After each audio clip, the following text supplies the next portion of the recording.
Hello, John, and welcome back. Yes, so this in this video, we are going to be talking about input field with the type of date. Let's say now you are creating a website or web application that involves someone putting in their date of birth, and you have been thinking, what type of input are you going to use? Yeah, this is what I'm going to be showing you. So let's dive in. The first thing I'm going to do here is to open a new folder and then maybe name it date.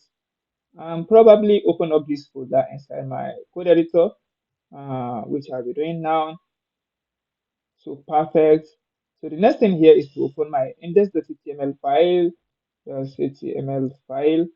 Um, Toggle this to close this, also close this.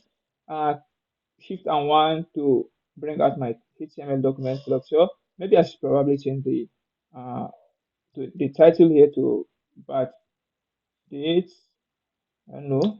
So I can just probably do something like this. So it's also an input field, so don't worry about your anything.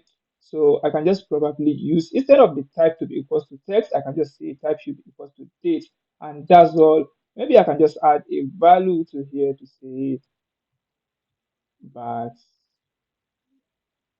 date probably, and I can just click on Control S to save. So after saving, I copy my part and then I copy part and go to the browser and paste it in here and see what how it look like. So now maybe you have been seeing this before. So you see something like DD, which is the day, and MM, which is the month, and YYY, which is the year. So someone should be able to select by just clicking on here. You should be able to select any of your favorite dates, 2023, August 2023. And if you actually want to move down, and is it not actually interesting? So this an input field you created with just HTML. If you like this video, subscribe, and I will see you in the next one. Bye bye.